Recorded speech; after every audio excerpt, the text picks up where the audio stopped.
आमदाराने पोलीस स्टेशनमध्येच गोळीबार केल्याची घटना घडली। नाही, या राज्यातील कायदा सुव्यवस्था सत्ताधाऱ्यांनीच आता बिघडवली आहे। खरं तर मला या राज्यामध्ये ज्या पद्धतीनं गुन्हेगारी वाढते आहे आणि सत्ताधारी आमदार विशेष करून पोलीस स्टेशनमध्ये कायदाच हातात घेत असतील आणि सत्ताधारी पक्षाचे कार्यकर्ते, तर या राज्यातील जनतेने कोणाकडे बघायचं? खरं म्हणजे त्यावेळेस म्हणत होते कुठे नेऊन ठेवला महाराष्ट्र माझा, आता तीच वेळ आली कुठे खड्ड्यात घातला महाराष्ट्र माझा, अशी परिस्थिती राज्यामध्ये आलेली आहे। आणि यामध्ये कोणी सत्ताधारी असो की विरोधी अशा पद्धतीनं पोलीस स्टेशनमध्ये जाऊन जर पोलिसाच्या कॅबिनमध्ये पीआयच्या कॅबिनमध्ये गोळीबार करत असेल तर हा सरावलेला गुन्हेगार आणि गुंड आहे, त्यापेक्षाही मोठा हा सराईत म्हणजे क्रिमिनल आहे। याची हिंमत एवढी वाढली सत्तेच्या भरोशावर की एवढी दादागिरी वाढली की यांना परवा एका कोकणातल्या आमदारांनी म्हणाले ना त्याप्रमाणे पोलीस प्रशासन शासन हमारे पीछे, आणि त्यामुळं आम्हाला कोणाच्या बापाची भीती नाही, ही जी भाषा आहे ही भाषा जर अशीच वाढत गेली तर मला वाटतं की महाराष्ट्रातील राजकारण, महाराष्ट्रातील एकूणच वातावरण हे अत्यंत घातक विदारक होईल। आणि याला सरकार म्हणून खरं तर या सगळ्या परिस्थितीची जाणीव ठेवून जे काही मी म्हणालो की यामध्ये सगळ्या तीनही पक्षामध्ये एक सुप्त वार, कोल्ड वार चाललेला आहे, त्याची प्रचिती आता येत आहे। जशा जशा निवडणुका जवळ येतील तशा तशा या लोकांचे आपसातील मारामाऱ्या, गोळीबार, खून हे सगळं भविष्यात तुम्हाला बघायला मिळेल। हे जो वाद झालेला आहे तो मुळात एका जमिनी संदर्भात झाला आहे, न ज्यांच्यावर गोळीबार झाला आणि ज्यांनी केला त्यांची दोघांची जमीन नाही, मात्र ते कुठेतरी जमिनीचा एक जे भूमाफिया नाही, भूमाफियाचाच विषय आहे। सगळीकडे भूमाफिया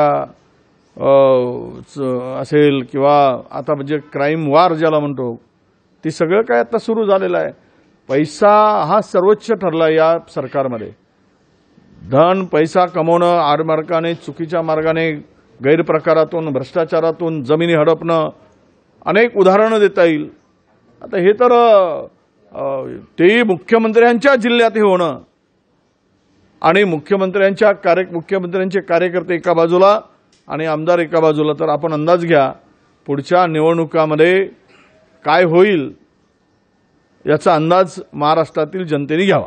त्यांनी गोळीबार केल्याचे आमदार म्हणतात की मुख्यमंत्र्यांनी ही गुन्हेगारी पोषण केली। असं हे आमदारांनी गोळीबार करायचा आणि मुख्यमंत्र्यांनी गुंड पोचलेत, गुंड तर मला सगळी बाजूलाच दिसत आहेत। हे काही कमी गुंड आहेत, त्यांचेही गुंडे नाही यांचेही गुंडे, सगळेच गुंडे पोचलेले आहेत। गुंडे पोसूनच राजकारण महाराष्ट्रात चाललेलं आहे। एकीकडे गुंडे, दुसरीकडे केंद्रीय यंत्रणा। अनिल बोंडे यांनी काँग्रेसचे जे यशोमती ठाकूर आहेत त्यांना रानटी जनावर म्हटलं, डुक्कर असं म्हटलं नाही। महिलाच्या संदर्भात यांची विकृती हे नेहमीच दिसून आली। महिला पैलवानांच्या त्यांच्या महिला पैलवानांचं ज्या पद्धतीनं शोषण झालं त्यावेळेस त्या खासदाराला पाठिंबा घालणारी हीच वृत्ती आहे। त्यामुळे अशा धेंडाकडून हीच अपेक्षा असणार। हे धेंड असतात, धेंडालाही लाजवणारी ही प्रवृत्ती आहे आणि त्या प्रवृत्ती त्या मुखातून बाहेर पडत आहेत। काल महाविकास आघाडीची बैठक पार पडली जागा वाटप संदर्भात। प्रकाश आंबेडकर फारसे हे नाही, काल इंडिया आघाडी संपलेली आहे असं वक्तव्य त्यांनी, पण ते इंडिया आघाडीपेक्षा ते असंही म्हणालेत की महाविकास आघाडीमध्ये आम्ही आहोत आणि आम्ही सकारात्मक आहोत। तुम्ही त्यातला निगेटिव्ह काय घेता? पॉझिटिव्ह घ्या। बैठकीत आले, चर्चा झाली, चर्चेची फेरी एक संपली, दुसरी फेरी सुरू होईल। ज्यावेळेस जागा वाटप एका झटक्यात काही होत नाही। दोन भावाचं जमिनीचं वाटप असेल तरी त्याला 5 वेळा मोजणी करावी लागते। तर 4 पक्ष ज्यावेळेस एकत्र येतात आणि आघाडी करतात त्यावेळेस चर्चेच्या फेऱ्या चालत असतात।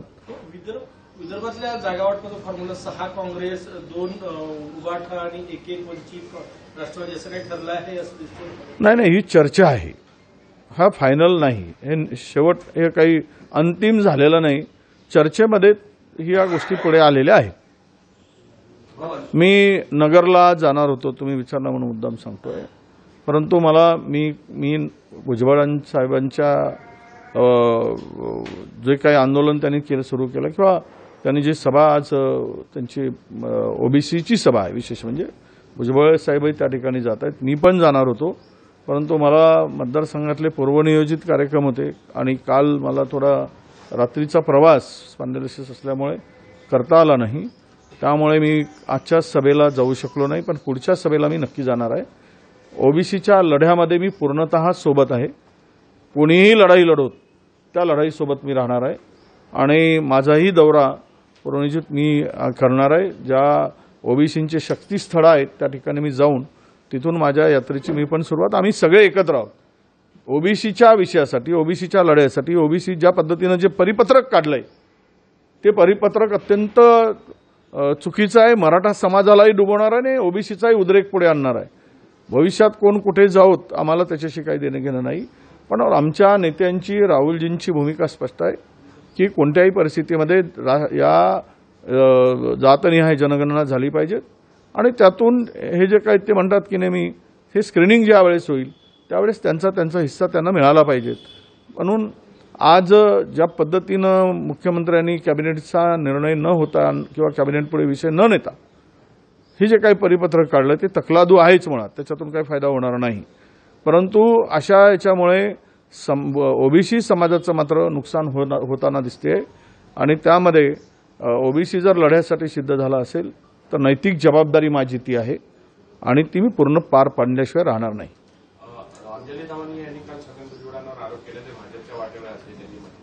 नाही, आता मला माहीत नाही, त्यांनी ते म्हणलेत की माझ्याशी कुठलीही बोलणी नाही. मी जाणार नाही असं म्हटले नाही, पण माझ्याशी अशा पद्धतीचा कुठलाही संवाद नाही एवढं ते बोलले.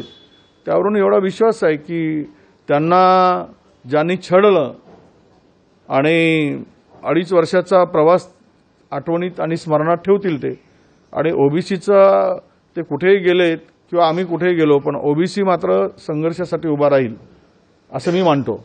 आणि म्हणून मुद्दाम आपल्याला सांगतो की ओबीसी हा लढ्यासाठी सिद्ध झाला आहे, त्याच्या हक्कासाठी सिद्ध झाला आहे आणि मराठा समाजाच्या संदर्भात त्यांचं कुठलंही कोणी देऊ नका असं कोणी म्हणत नाही. मराठा समाजाला देत असताना ओबीसीच्या आरक्षणाला धक्का न लावता द्या, पण हे सगळे वारंवार धक्के लावण्याचं काम आणि खड्ड्या ढकलण्याचं काम जे काही चाललेलं आहे ते मात्र निश्चितपणे निंदनीय आहे आणि निषेधार्ह आहे. Okay, thank you.